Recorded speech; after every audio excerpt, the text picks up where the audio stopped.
classes as a person, so they section is off in the classes. All my relatives stay in the hood like Assassin's Creed, so past the trees. Maybe life get easier from circumstances previous. No money when I needed it. Seems as if it's bad enough. The stress kept adding up, no matter what. Still roll the fattest Dutch, like it's nothing left to do. Cause from my residential view, except a few who made it out, the safest route of playing hoops to make it to. It really ain't safe to move, especially if you flash. And my block carry arms like Mr. Fantastic, packing the static and blasting for cabbage if you haven't. Trying to get out my hood and raise my financial status from average to lavish. I make it happen with this rapping capping. I just be blacking. Imagine if I actually practice. So here's the bottom line to my days out of time. If it ain't a dollar sign, out of sight, out of mind. So here's the bottom line. If it ain't a dollar sign, to my days out of time, out of sight, out of mind. First outcome, bitch. Hey, that one go to all these artists. Don't send me no beats. I'm not doing no features. I'm not gonna come to your shows.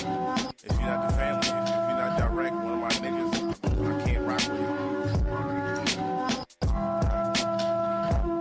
Word. First outcome. First outcome. Right.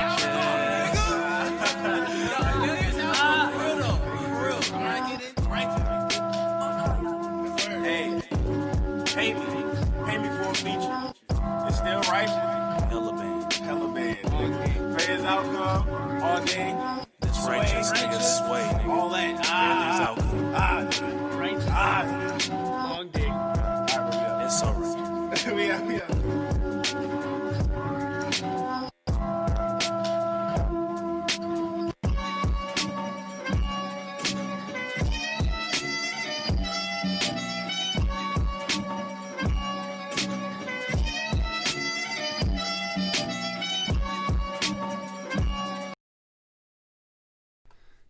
Yo, what's going on, Worldwide Chemistry listeners? We got DJ Immortal coming live on the air in about exactly 6 minutes. Maybe give or take a couple of seconds. Anyways, man, I got some tracks I want to play for DJ Immortal just to show him how much I know him. And I know how much he loves this group coming up. So stay locked and enjoy.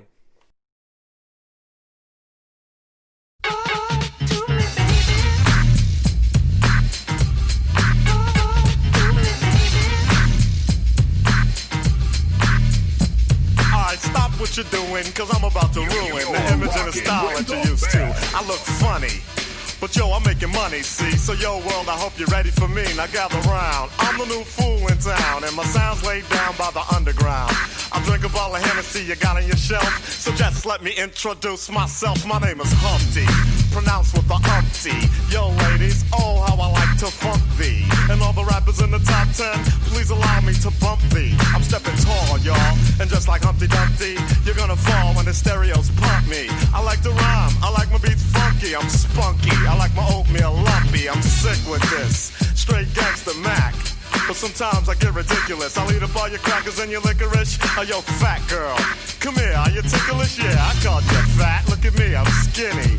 It never stopped me from getting busy. I'm a freak. I like the girls with the broom. I once got busy in a Burger King bathroom. I'm crazy. Allow me to amaze thee. They say I'm ugly, but it just don't faze me.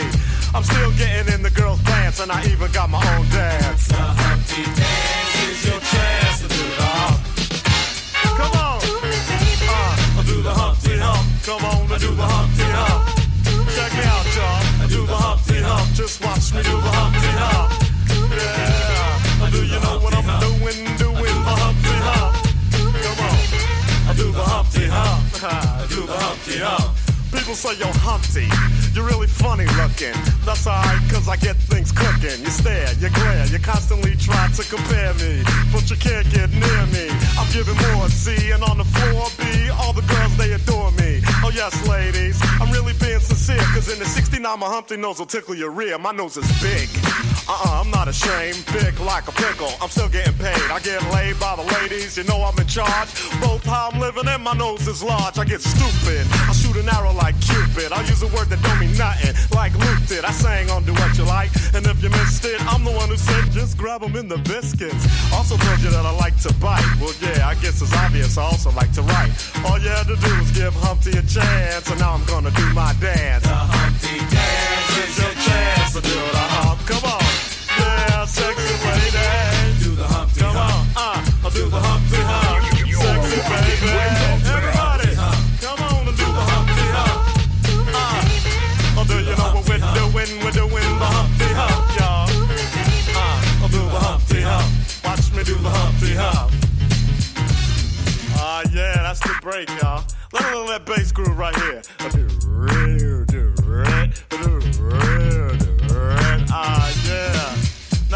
told y'all a little bit about myself, let me tell you a little bit about this dance. It's real easy to do. Check it out. First I limped to the side like my legs was broken, shaking and twitching, kinda like I was smoking. Crazy, whack, funky. People say you look like MC Hammer on crack, Humpty. That's alright, cause my body's in motion. It's supposed to look like a fit or a convulsion. Anyone can play this game. This is my dance, y'all. Humpty Hump's my name. No two people will do it the same. You got it down when you appear to be in pain. Humping, funkin', jumping, gig around, shaking your rump. And when a doodle chump punk points a finger like a stunt, tell him step off. I'm doing the hump. The Humpty dance is your chance to do the hump. Everybody, I do the Humpty hump. come on, I do the Humpty hump. sexy lady. I do the Humpty hump. I'm doing the Humpty hump. winning the Humpty hump, y'all. Watch me Do the Humpty hump. I do the Humpty Check it hump. out, black people. I do the Humpty hump. I do the Humpty hump. Come on, white people. I do the Humpty hump. I do the Humpty hump. Puerto Ricans. I do the Humpty hump. Just keep on doing the hump. Samoans. I do the Humpty hump. Do the Humpty hump. Yeah. Let's get stupid. I do the Humpty hump. I do the Humpty hump. Everybody do the Humpty hump. Give me the music. Come on and do the Humpty hump. Yeah, gonna break it down. Yeah, sexy lady. Once again, the underground is in the house. I'd like to send a shout out to the whole world. Keep on doing the Humpty dance. And to all the ladies, peace and humpiness forever.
Hey, what's going on, worldwide chemistry listeners? We got none other than the DJ Immortal, Canada's premier DJ on the airwaves right now. What's going on, Immortal? How you doing tonight?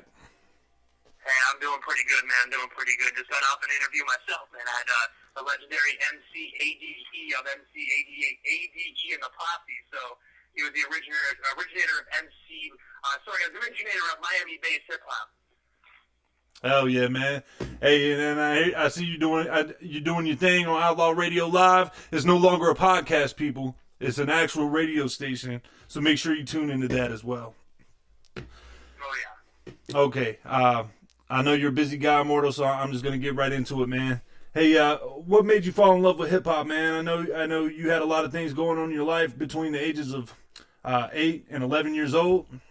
So I just want to know, the listeners, you know. You're taking me way back, bro. Like, way back, man. Oh, God. All right. So what made me fall in love with hip-hop, man? I'm going to be real with you, man. I grew up in a group home with, older boys older than me. I would say about 10 or 11 years old. You know what I mean? And these kids, they were older than me. I would just listen to, hip-hop and all this shit. And I don't even know why, but I just got drawn to it.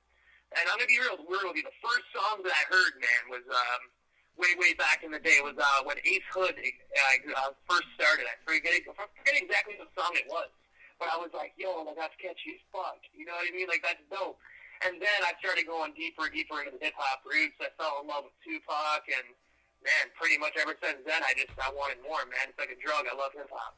Hell yeah, man. And everybody that listens here and everybody that listens to your show loves hip hop too, and we appreciate you. We appreciate you for what you're doing for the craft, man. Most definitely, man. I appreciate everybody also that ever tuned into my radio station, even when we were a podcast. You know what I mean? I want to thank everybody that ever supported me, because without the listeners, I say it all the time, without the listeners, I wouldn't have a podcast or a radio station. Who wants to broadcast for no one, right? Right. So, hey, man, what did hip-hop really do for you in your life? Like, did it help you get through a lot of hard times, you know, like it did for me? Or Hip-hop? Oh, yeah, most definitely, man. Hip-hop most definitely was my savior. I'm going to be honest with you. A lot of the times, man, when I was growing up, I got bullied at home and at school, and hip-hop was that one place where I could go. You know, you can't really run from your issues when you live in a group home. So I just ran to my headphones, put them in. I realized when I had my music playing in my ears, you know what I mean? You can hear people chirping, but you can see people chirping, but you can't actually hear it. So music was my escape route for all of life's problems. yeah, man, and as it is for a lot of us, man, a lot of us that fell in love with hip hop, you know what I'm saying, at an early age, it's just a great coping mechanism for people, you know, who just been through it in their life. You know what I'm saying? Oh, I most definitely agree, man. I never thought I'd ever be going to a fan, growing up listening to people's music, and then growing up and talking to them, becoming friends. It's actually extraordinary how life can really take a complete 360 for the good. Oh yeah. All right, man. So, hey, check it out, man. I see you've been married to your wife for about 3 years now, correct? About that, yep. Hey, man, how awesome is it to have somebody in your life that's so supportive of you and supportive of what you're doing? I'm going to be honest with you, man. It's different. I'm going to be honest with you. And, you know, she's my wife. She's beside me every single day. I have to say she's actually one of my best friends. You know what I mean? I look at it as you can't be married and not consider your wife your best friend. It's actually extraordinary. I mean, I'm used to being hurt and treated like shit. You know what I mean? So when I met my wife, it's most definitely a blessing. She puts up with my shit a lot. I ain't going to lie. You know what I mean? Sometimes I think my cracker ass is going to end up on the couch, but, you know, I think she loves me too much to do that. So, you know, I'm definitely a blessed guy. Yeah, man. That's what's up. Hey, yeah, definitely, man. You know, when you're married to somebody, you definitely want them to be your best friend and not, you know, your like your arch nemesis. You know what I'm saying? And I actually do want to give a shout out to my wife as well, since we're live here on the air. We're on this topic, because without my wife, I don't think I'd be successful as I am. And a lot of people would probably sit back and go, "Really?" Because I'm gonna be honest with you, my wife helps me out with behind the scenes of the radio station as well. I get overwhelmed a lot with all the interviews, the calls. So if it wasn't for my wife, I don't think I'd be actually at the level I am right now. So I got to give a shout out to my wife. Oh, yeah, man. That's what's up. Hey, so you do a lot of great interviews, man. You interview a lot of up-and-coming artists, but you also interview a lot of famous people. And one of my favorite interviews from you is the Busy Bone interview, man. Tell me, what was going through your mind when you booked that interview? I'm going to be honest with you. That one was one of my very first big interviews I ever booked. I grew up listening to Bone Thugs and Harmony, man. I really enjoyed Bone Thugs. Because, like, anyone that knows me personally, I love NWA. NWA is, like, one of my favorite hip-hop groups of all time. And as we all know, Eazy-E is the one that actually discovered Bone Thugs and Harmony. So, of course, you know, I grew up listening to Bone Thugs. I actually have to say I went through about 4 people to get that. So that was my first time actually dealing with not only publicists but managers. You know what I mean? Like, I had to talk to this manager, then this manager, then this publicist. And I'm